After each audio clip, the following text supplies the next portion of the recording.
Hi guys, welcome back to our channel. Pahalgam attack తర్వాత Bharat counter అటాక్గా operation Sindoor ద్వారా పాకిస్తాన్ మీద attack చేసింది. వెంటనే పాకిస్తాన్ కూడా చైనా వాడి హెల్ప్ తీసుకుని కొన్ని జెట్స్ అండ్ డ్రోన్స్ ద్వారా ఇండియా మీద దాడి చేయాలనుకుంది. కానీ మన దగ్గర బరాక్ 8, ఆకాష్, సుదర్శన్ చక్ర లాంటి ఆర్మ్డ్ వెపన్స్ ఉండటం వల్ల వాళ్ళ జెట్స్ని అండ్ డ్రోన్స్ని గాల్లోనే లేపేశాం. ఇప్పటికే ఆపరేషన్ సింధూర్ వల్ల పాకిస్తాన్కి చాలా డ్యామేజ్ అయిపోయింది. వాళ్ళ ఉగ్రవాద స్థావరాలతో సహా మొత్తం లేచిపోయాయి. ఇంకొన్ని రోజులు ఈ ఆపరేషన్ సింధూర్ ఇలానే నడిస్తే మొత్తం పాకిస్తాన్ లేచిపోతుందేమో అనే భయంతో పాకిస్తాన్ ఒక నిర్ణయానికి వచ్చింది. అదే సీజ్ ఫైర్. అంటే యుద్ధం ఆపేయండి లేదా కనీసం పాజ్ అయినా చేయండి అని అర్థం. ఈ సీజ్ ఫైర్ని అమెరికా అధ్యక్షుడైన ట్రంప్ ద్వారా జరిగించారు. ఇక్కడ వరకు మనకి ఈ కథ అంతా ఆల్రెడీ తెలిసిందే. కానీ అక్కడ అంటే పాకిస్తాన్లో జరుగుతున్న కథ వేరు.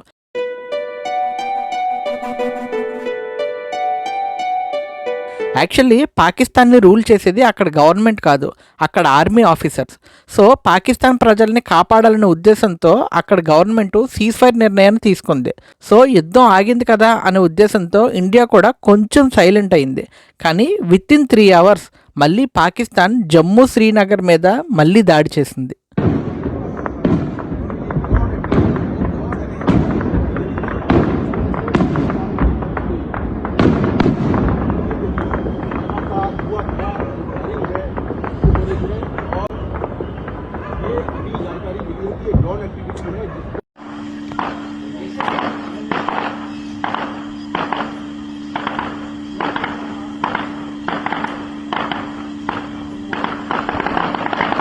అండ్ ఇండియాకి పాకిస్తాన్కి మధ్య యుద్ధాన్ని నేను మధ్యస్థం చేయటం వల్లే ఆగింది అనుకుంటూ ట్రంప్ ఒక ట్వీట్ కూడా వేశాడు. పాపం ఆ ట్వీట్ వైరల్ అయ్యే లోపు మళ్ళీ పాకిస్తాన్ ఆయన మాటలను పట్టించుకోకుండా దాడి చేసింది. మేమే తొట్టండి. ఈ రోజు నుంచి కాలేజీలో ఎవరైనా కొడితే మీరు చచ్చిన తొట్టు. ఓకే రేయ్, बाद में देख लेंगे.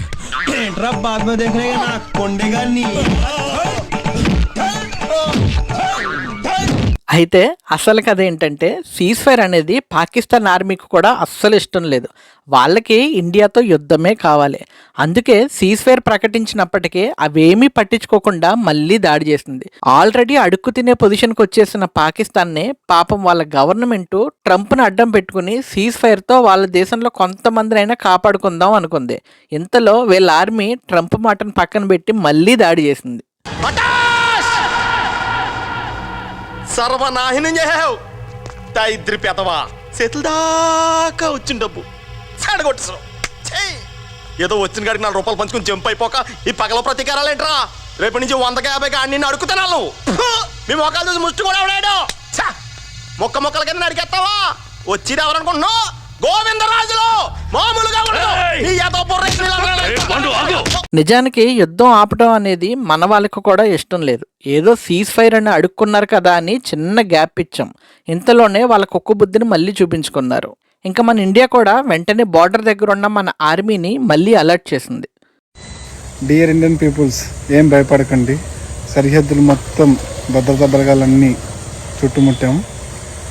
ప్రతి ఒక్క జవాన్, ప్రతి ఒక్క ఫోర్స్, ప్రతి ఒక్క బార్డర్లోనూ నిలబడి ఉన్నాడు. మీకు ఎలాంటి హాని జరగదు. మీకోసం మేమున్నాం. ఓకేనా? జై హింద్, జై భారత్, భారత్ మాతాకి జై. For the last few hours, there have been repeated violations of the understanding arrived at earlier this evening between the Directors General of Military Operations of India and Pakistan. This is a breach of the understanding arrived at earlier today.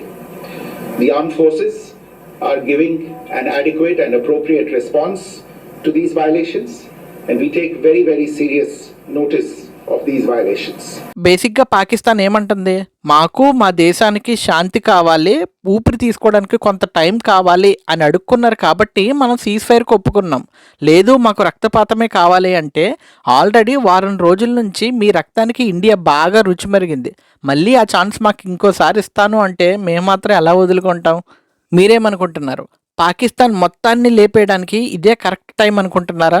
Cease fire ఉల్లంఘనతో Pakistan తన గొయ్యను తనే తవ్వుకుందా? మీ opinion ఏంటో comment చేయండి. ఈ video నచ్చితే like చేయండి, మీ friends and ఫ్యామిలీకి share చేయండి, and content నచ్చితేనే సబ్స్క్రైబ్ చేసుకోండి. This is J signing off from now to talks. Thank you. రక్తపాతం రక్తపాతం కావాలా మీకు? నేనిస్తాను. మీ అందరినీ ఒక్కొక్కడిని నరికి రక్త చరిత్ర సృష్టిస్తాను.